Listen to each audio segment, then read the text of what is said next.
Hello everyone. तो आज का हमारा टॉपिक है financial statement of sole proprietor.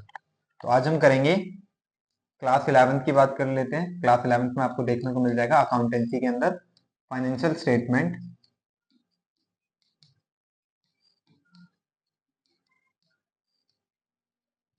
Of sole proprietorship.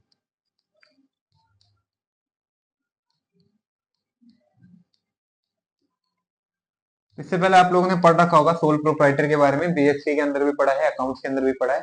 Sole proprietor मतलब सिंगल ओनरशिप, एक ऐसा बिजनेस जिसका मालिक सिर्फ एक ही होगा और वही सारे मैनेजमेंट और डिसीजन लेगा। तो आज हम बात करेंगे क्लास 11th में financial statement.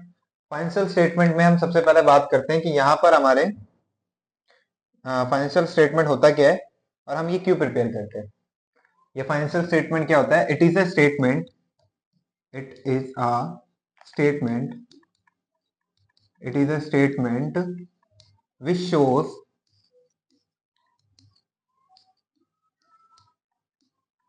which shows the financial position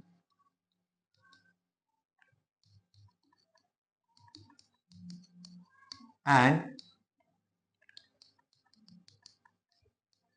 financial performance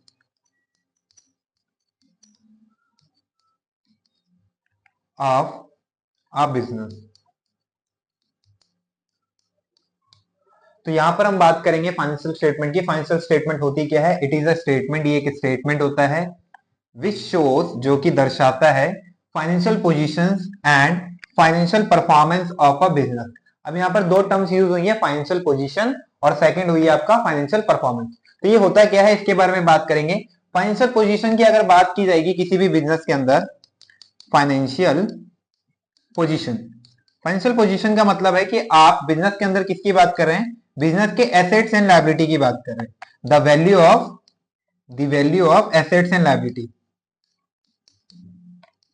assets and liability. और यहीं पर अगर हम बात करें फाइनेंशियल परफॉर्मेंस की,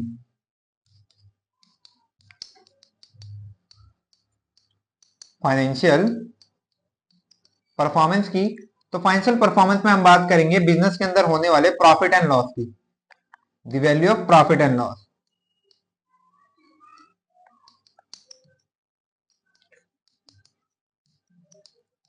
तो आई होप आपको इसकी मीनिंग समझ में आ गई होगी। फाइनेंशियल स्टेटमेंट क्या होता है? एक स्टेटमेंट होता है जिसके अंदर हम बात करते हैं किसी भी बिजनेस के फाइनेंशियल परफॉर्मेंस की और फाइनेंशियल पोजीशन की। आगे बढ़ते हैं।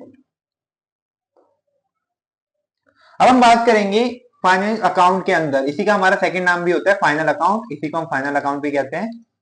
फाइनल अकाउंट में हम कौन कौन सी चीजें प्रिपेयर करते हैं या अकाउंट प्रिपेयर करते हैं?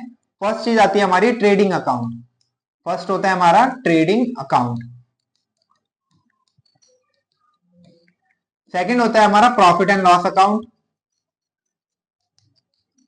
Profit and loss account.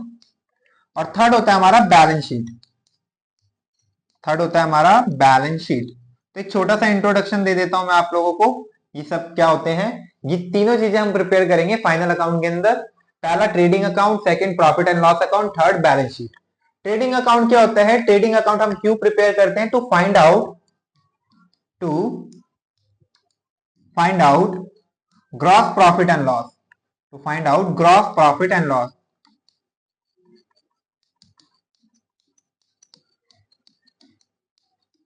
Profit and loss हम क्यों प्रिपेयर करते हैं? To find out net profit and loss, net profit and net loss. और लास्ट हम बैलेंस शीट की अगर बात करें तो बैलेंस शीट होता क्या है या बैलेंस शीट हम क्यों प्रिपेयर करते हैं? It is a statement, it is a statement, balance sheet हमारी एक स्टेटमेंट होती है विच शोज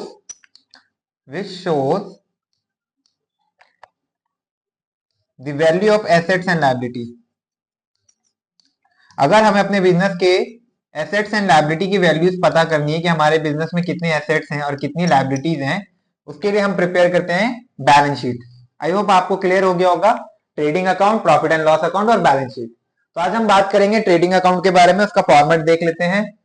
अगर हम ट्रेडिंग अकाउंट की बात करें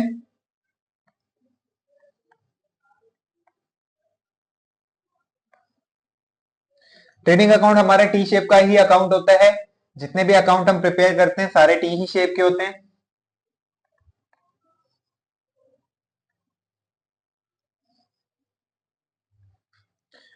सबसे ऊपर हम इसके लिखेंगे कौन सा अकाउंट है, ट्रेडिंग अकाउंट। फिर कब बना रहे हैं हम, फॉर द ईयर एंडेड 31 मार्च, और जिस ईयर का दे रखा होगा वो लिखेंगे। इसके राइट और लेफ्ट कॉर्नर पे लिखेंगे हम डेबिट और क्रेडिट, और इसमें हमारे दो ही कॉलम होते हैं, particular amount, particular amount. Date का कॉलम यहाँ पर नहीं होता है, पर्टिकुलर अमाउंट, पर्टिकुलर अमाउंट। अब यहाँ पर हम बात करते हैं ट्रेडिंग अकाउंट में सबसे पहले कौन कौन सी चीजें आती हैं। ट्रेडिंग अकाउंट में आपका आता है opening stock, to opening stock. साल के स्टार्टिंग में कुछ स्टॉक दे रखा होगा वो हम यहाँ पे लिखते हैं, या एट द बिगनिंग कुछ हमारा स्टॉक दे रखा होगा वो लिखेंगे। इसके अलावा स्टॉक के बाद हमने कुछ ना कुछ परचेज किया होगा वो लिखेंगे, टू परचेजेस अकाउंट। परचेज वाली वैल्यू हम इनर कॉलम में लिखते हैं, फिर हम इसमें से माइनस करते हैं। कई बार क्वेश्चन में हमें दे रखा होता है परचेज रिटर्न, अगर परचेज रिटर्न गिवन है तो वो वैल्यू हम माइनस करेंगे और जो वैल्यू आएगी हम वो लिख देंगे। यहाँ पर मैं आपको बता देता हूँ परचेज रिटर्न की हमारी दूसरा नाम भी होता है जिसे हम रिटर्न इनवर्ड कहते हैं, नहीं सॉरी रिटर्न आउटवर्ड कहते हैं, रिटर्न आउटवर्ड। और हम यहाँ पर बात करेंगे क्रेडिट साइड हमारा क्या आता है, सबसे पहले सेल्स की वैल्यू। सेल्स भी हम इनर कॉलम में लिखते हैं और यहाँ से माइनस करेंगे सेल्स रिटर्न। सेल्स रिटर्न की भी हमारा सेकंड नेम होता है जिसको हम रिटर्न इनवर्ड कहते हैं। अगर हम इसको याद करने की ट्रिक की बात करें तो वो भी बिल्कुल सिंपल है। सेल्स में हम बेचते हैं और सेल्स रिटर्न में क्या होता है, सेल्स रिटर्न में बिका हुआ सामान हमारे पास आ रहा है, इन मतलब आना। अगर हमारे क्वेश्चन में रिटर्न इनवर्ड दे रहा है मतलब ये हमारा क्या है, सेल्स रिटर्न है। और रिटर्न आउटवर्ड, आउटवर्ड का मतलब है जो हमने खरीदा था, परचेज किया था वो हम वापस कर रहे हैं, आउट, आउट मतलब जाना, तो ये हमारा परचेज रिटर्न होगा। इसके अलावा आपको क्वेश्चन में क्या दे रखा हो सकता है, क्लोजिंग स्टॉक दे रखा होता है at the end of the year, साल के आखिरी में एक स्टॉक की वैल्यू दे रखी वो लिख लेंगे हम। और यहां पर अगर हम बात करें opening stock, purchase, purchase return, जितने भी हमारे डायरेक्ट एक्सपेंस होंगे, लाइक मान लीजिए आपका फैक्ट्री रेंट दे रखा है, पावर दे रखा है, या हमारे वेजिस दे रखा है and salaries, wages and salaries दे रखा है तो वो लिखेंगे। इसके अलावा जितने भी हमारे एक्सपेंसेस होंगे जो कि डायरेक्ट एक्सपेंस कहलाते हैं, कौन से expense, direct expense. Direct expense I hope आप लोगों को पता होगा, नहीं तो मैं एक बार इस फॉर्मेट को कंप्लीट करने के बाद बता दूंगा। वो सारी वैल्यूज हमारी डायरेक्ट एक्सपेंस वाली हमारी आ जाएंगी ट्रेडिंग अकाउंट के डेबिट में। फिर जब हम इसका टोटल करेंगे, इन केस मान लीजिए हमारी डेबिट साइड ज्यादा है टोटल करने में और क्रेडिट साइड कम है, तब हमारा ट्रेडिंग अकाउंट के क्रेडिट साइड आ जाएगा by gross loss account, loss transfer to PNL. ये जो लॉस होता है ये हम कहां ट्रांसफर करते हैं, प्रॉफिट एंड लॉस अकाउंट में। और मान लीजिए इन केस हमारा क्रेडिट साइड ज्यादा आता है और डेबिट साइड कम आता है, तो इस केस में हमारा ग्रॉस प्रॉफिट आता है, gross profit transfer to PNL, ये भी हमारा प्रॉफिट एंड लॉस अकाउंट में हम ट्रांसफर करते हैं। अब हम बात कर लेते हैं, ये छोटा सा हमारे सामने फॉर्मेट था, इसके बीच में मैंने आपको बताया था जितने भी डायरेक्ट एक्सपेंस होते हैं, तो एक्सपेंसेस की बात कर लेते हैं। अगर हम बात करें, सॉरी ये क्वेश्चन आ गया, ठीक है। अगर हम एक्सपेंसेस की बात करें, एक्सपेंसेस मतलब खर्चा होता है जितना भी हम स्पेंड करते हैं।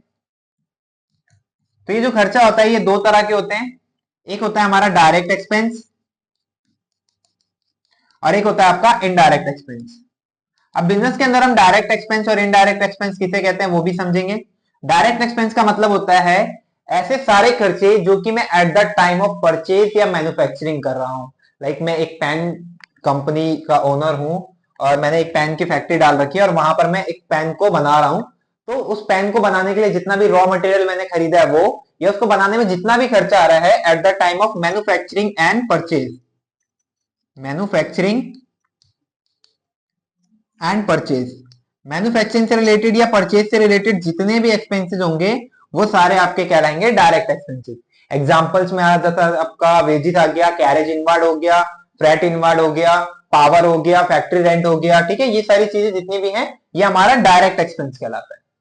और यही अगर मैं बात करूं इनडायरेक्ट एक्सपेंस की, इनडायरेक्ट एक्सपेंस हमारे क्या होते हैं, ऐसे सारे खर्चे जो कि हम करते हैं at the time of sales, मतलब हम सामान को जब सेल्स कर रहे हैं उसके रिगार्डिंग अगर हम कुछ खर्च कर रहे हैं तब वो हमारा क्या कहलाता है, indirect expense at the time of sales. अब इसका हमारा एग्जांपल्स क्या हो जाएगा, इसका एग्जांपल मान लीजिए एडवर्टाइजमेंट एक्सपेंस, एडवर्टाइजमेंट एक्सपेंस हो गया, इसके अलावा सैलरीज हो गया,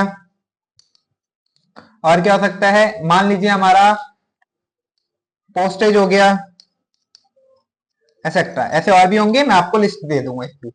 और यहां पर मैंने आप लोगों को बताया था फैक्ट्री से रिलेटेड, फैक्ट्री रेंट हो गया, पावर हो गया, एक्सेट्रा।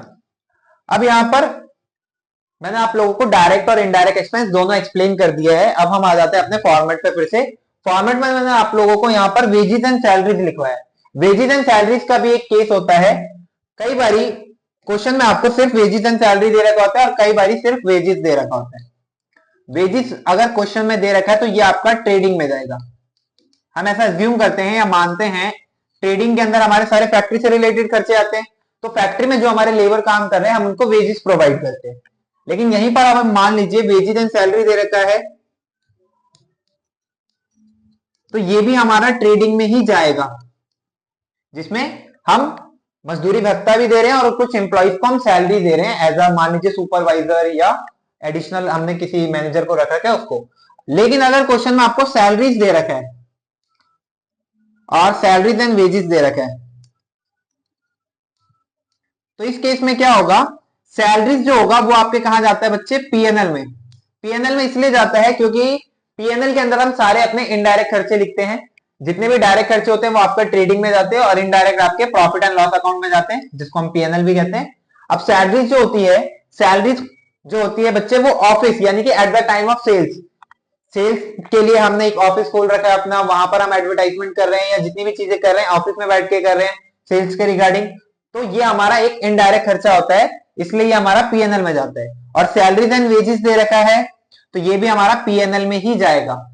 तो कंफ्यूज करने के लिए क्वेश्चन में आपको वेजेस एंड सैलरी और सैलरी एंड वेजेस में खेल सकता है एग्जामिनर, लेकिन आपको कंफ्यूज नहीं होना, वेजेस एंड सैलरी आपका ट्रेडिंग में जाता है और सैलरीज एंड वेजेस आपके पीएनएल में जाता है। अब आगे क्वेश्चन देख लेते हैं।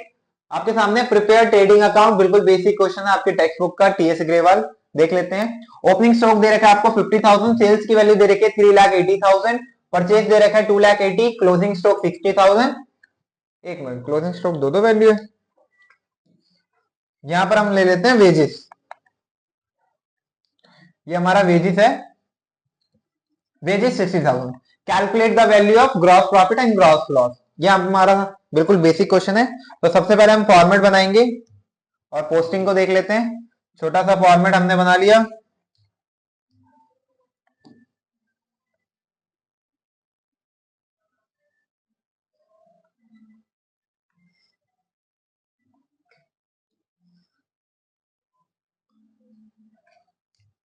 क्वेश्चन के फॉर्मेट के ऊपर हम लिखेंगे कि हम कौन सा अकाउंट बना रहे हैं, trading account for the year ended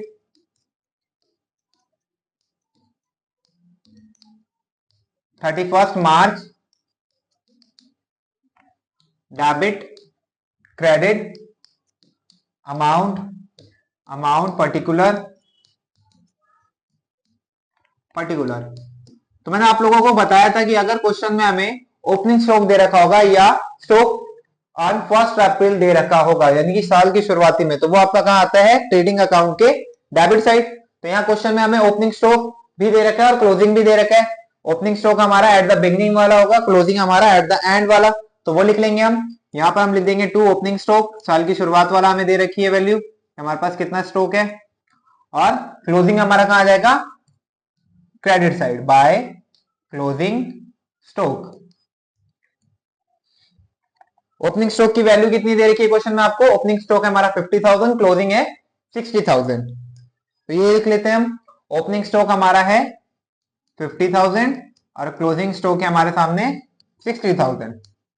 आगे हम बात करते हैं क्वेश्चन में हमें और क्या क्या दे रखा है। इसके अलावा हमें क्वेश्चन में सेल्स दे रखी है, सेल्स की वैल्यू और परचेज की वैल्यू। सेल्स की वैल्यू है 3,80,000, परचेज की वैल्यू 2,80,000। तो सेल्स हमें कितना दे रखा है भाई, सेल्स हम यहां लिख देंगे बाय सेल्स अकाउंट 3,80,000 और परचेज की वैल्यू हम यहां लिख देंगे 2 परचेजेस। परचेजेस हमें कितना दे रखा है 2,80,000।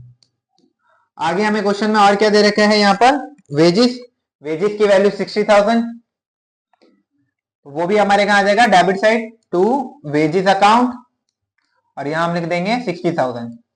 अब हम इन दोनों साइड का टोटल करेंगे, जिस साइड का टोटल हमारा ज्यादा होगा वो हम एट द एंड में नीचे लिखेंगे।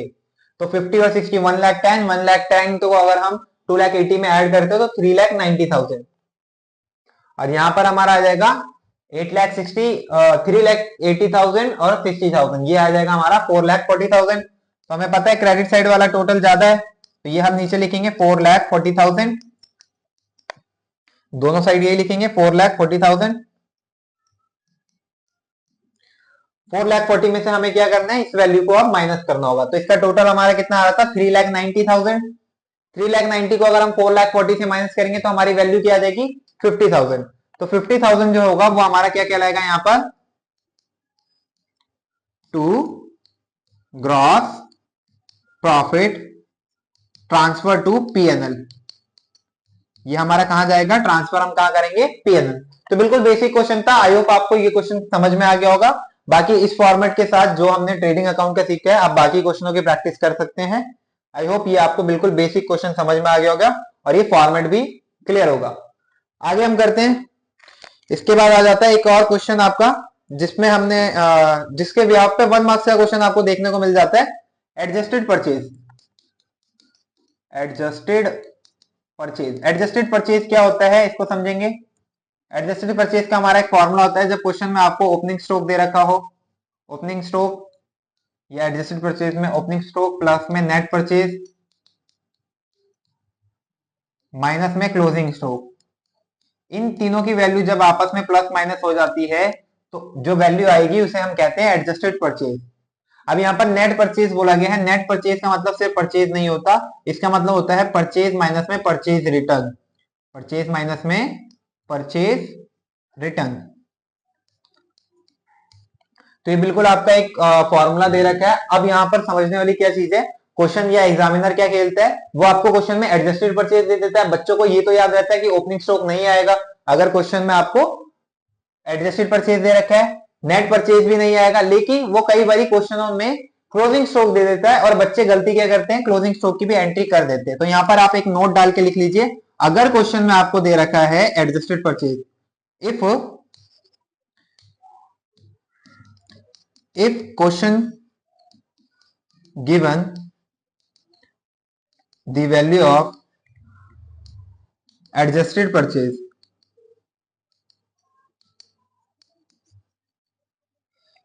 there should not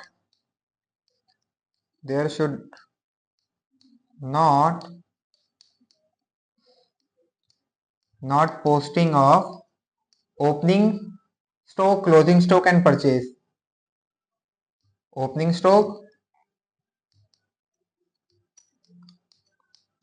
closing stock and net purchase। तो आई होप आपको ये समझ में आ गया होगा। अगर क्वेश्चन में आपको नेट परचेज की वैल्यू गिवन होती है तो उस केस में हम ट्रेडिंग अकाउंट में ना ही ओपनिंग की एंट्री करेंगे, ना ही परचेज की करेंगे, ना ही क्लोजिंग अकाउंट क्लोजिंग स्टॉक की करेंगे, सिर्फ और सिर्फ एडजस्टेड परचेज की वैल्यू डालेंगे, वो भी डेबिट साइड। कहां डालेंगे, डेबिट साइड डालेंगे ट्रेडिंग अकाउंट का।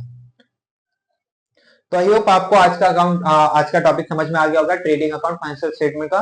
आगे हम पीएनएल और बैलेंस शीट भी करेंगे, उसके लिए आप कंटिन्यू रहिए हमारे साथ। Thank you so much. और इसकी पीडीएफ हमारे वही दोनों साइट्स पे मिल जाएगी, एक तो अरुण इंस्टीट्यूट ऐप पे मिल जाएगी आपको, या स्टडी विद मुबीन टेलीग्राम पे मिल जाएगी। लिंक आपको हमारे डिस्क्रिप्शन में मिल जाएगा दोनों का।